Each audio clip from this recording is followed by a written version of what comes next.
ఇంతకు ముందు government only అప్పులు అంటే ప్రభుత్వ ఆదాయాన్ని ఏర్పరచుకోకుండా జనరేట్ చేసుకోకుండా ఓన్లీ అప్పులు జరిగింది. ఆదాయం ఏమి రాబడి అలాంటివి ఏమి లేవు. కంపెనీలు రావడం కానీ ఉద్యోగాలు రావడం కానీ అదేం లేదు. ఇప్పుడు వచ్చిన గవర్నమెంట్ వచ్చేసరికి ఆదాయం సమకూరుస్తూ ఆదాయం నుంచి కూడా ప్రజలకి పల్లెటూరులో ఉన్న చిట్ట చివరి గ్రామానికి కూడా రోడ్లు సరఫరా కానీ రేషన్ సరఫరా కానీ ఇంటింటికి పెన్షన్ కార్యక్రమం కూడా 1వ తారీఖు వెళ్ళి ఇవ్వడం కానీ అవన్నీ జరుగుతున్నాయి. ప్రతి ఒక్కరికి ప్రతి అభివృద్ధి కార్యక్రమంతో పాటు సంక్షేమ కార్యక్రమాన్ని కూడా గవర్నమెంట్ చేస్తుందన్న. అంటే వైసీపీ గవర్నమెంట్ అంటే గవర్నమెంట్ వచ్చి 10 నెలలు దాటుతుంది, రాష్ట్రాన్ని పథకాలు ఇవ్వట్లేదు కానీ అప్పుల పాలు చేస్తుంది, అది ఇదని మాట్లాడుతుంది. ఇప్పుడున్న పథకాలు రావట్లేదని చెప్తున్నారు కానీ ఇంటింటికి రోడ్డు వచ్చిందో లేదో చూసుకోవాలి. ప్రతి పల్లెటూరులో రోడ్డు ఉంది. ఇప్పుడు చాలా కొత్త రోడ్లు వచ్చినాయి. ఇంతకుముందు సర్పంచులకు కూడా అధికారం డబ్బులు అది ఇచ్చేవాళ్ళు కాదు. ఆ మళ్ళీ వాళ్ళకి ఇచ్చామని చెప్పి వేరే పథకాలకి వేరే వాటికి అన్ని ధనాన్ని మళ్ళీ ఇచ్చేవాళ్ళు. ఇప్పుడు సర్పంచ్ కూడా నిధులు ఇస్తున్నారు. సర్పంచ్ అయితే ఖర్చు పెట్టిస్తున్నారు. పల్లెటూరులో ప్రతి చోట ప్రతి పల్లెటూరు కూడా అభివృద్ధి జరిగేలా చూస్తున్నారు. అంటే ఇప్పుడు మాజీ ముఖ్యమంత్రి అయ్యుండి అధికారులని బట్టల రోడ్డు తీసి నిలబెడతాను అని మాట్లాడటం కరెక్టేనంటారా? అధికారంలో ఉన్నప్పుడు అది సరే అతనికి పడిన అధికారులందరూ కూడా అంటే ఈయనకి అన్యాయం ఈయన తరపు నిలబడితే అప్పుడు ఏమన్నా మంచి చేసిన వాళ్ళు అవుతారేమో అని ఆయన మాట్లాడటం కరెక్ట్ కాదన్న. అది ఒక అధికారాన్ని మాట్లాడటం కరెక్ట్ కాదు. అది ఇప్పుడు అధికారంలో లేడు ఈయన. 5 సంవత్సరాలు అయిపోయింది అధికారం లేదు. ఇప్పుడు నువ్వు అధికారంలో లేవు. నువ్వు ఒక ఎమ్మెల్యే మాత్రమే. ఆయన 60 సంవత్సరాలు ఉండే ఒక ప్రభుత్వ అధికారి. నువ్వు ఇప్పుడు ఈ 5 సంవత్సరాలు నువ్వు నీ నియోజకవర్గ ప్రజలు కూడా ఏం చేయని సిచ్యువేషన్లో ఉన్నాడు ఆయన. ఇప్పుడు అసెంబ్లీకి వచ్చి మాట్లాడట్లా, అసెంబ్లీలో ప్రజా సమస్యల గురించి చేయట్లా. ఇప్పుడు ప్రజా సమస్యలు లోకల్లో తీర్చేది అధికారులే. ఎంఆర్ఓ కానీ ఆర్ఐలు కానీ లేదా కలెక్టర్లు కానీ ప్రజా సమస్యల మీద వాళ్ళకి డైరెక్ట్ వెళ్ళి తీర్చేది చేసేది వాళ్ళే. ప్రజాప్రతినిధులు ఎప్పుడు ఆదేశాలు ఇవ్వడం వరకు ఉంటుంది కానీ అధికారులే కదన్న అన్ని చేసేది గ్రౌండ్ లెవెల్. ప్రజలు సమస్యలు ఉన్నప్పుడు కానీ కాకుండా ఎవరైనా చనిపోయినప్పుడు వచ్చి ఇలా మాట్లాడటం కరెక్టేనా? ఇది ఎలా ఉందంటే అన్న, ఇప్పుడు ఆయనకి కావాల్సిన అటెన్షన్ అన్న, ప్రజా సంక్షేమం కాదు, ప్రజల మంచి కాదు. ఆయన కావాల్సింది ఆయన భజన చేయాలి. ఆయన కావాల్సిన ఆయన అటెన్షన్ మాత్రమే.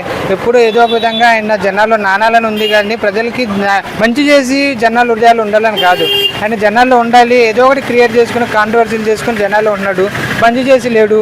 మంచి చేసి ఉంటే 150 సీట్లనే ఇచ్చేవాళ్ళు కదన్నా. 130, 120 ఇచ్చేవి. 11 కింద మిగిలిపోతారన్న.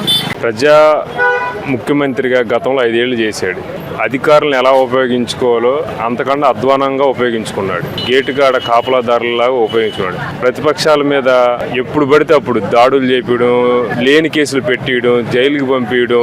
రఘురామకృష్ణరాజు లాంటి వ్యక్తిని కేంద్ర A to Z PM-తో కూడా పరిచయం, ఏంటి రాజుగారు అనే పిలిచే వ్యక్తిని కూడా 3rd డిగ్రీ ప్రయోగించి అధికార దుర్వినియోగం చేసిన ఏకైక ముఖ్యమంత్రి ఎవరు ఉన్నారంటే జగన్మోహన్ రెడ్డి.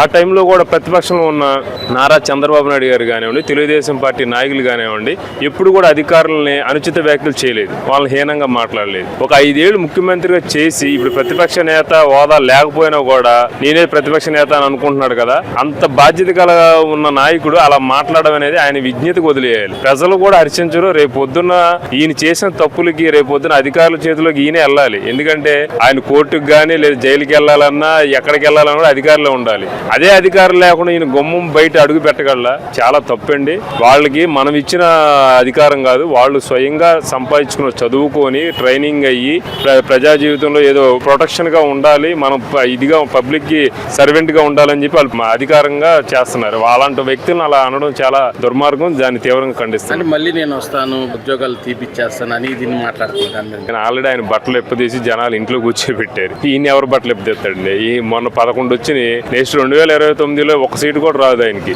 ఎందుకంటే ఆయన గురించి మొత్తం ప్రజలు కళ్ళు తెరుచుకున్నారనమాట. అప్పుడేదో 1 ఛాన్స్ ఇవ్వాలని చెప్పి ఇచ్చారు. ఆ 1 ఛాన్స్ తోనే లాస్ట్ ఛాన్స్ గా మిగిలిపోయాడు. ఇంకా ఆయన రాజకీయాలకు కానీ ప్రజా జీవితంలో కానీ పనికిరాని పువ్వు కింద మిగిలిపోయాడు. అది ప్రజలందరూ గమనించి ఆయన పక్కన పెట్టేశారు. ఇంకా ఆయన్ని పగటకలను తప్పించి వాస్తవాలు అయితే ఏమి ఉండవండి. ప్రజల్లోకి రాకుండా ఏదో రోజు ఎవరైనా చనిపోయినప్పుడు ఆయన వచ్చి ఇలాగ మాట్లాడటం కరెక్టేనా?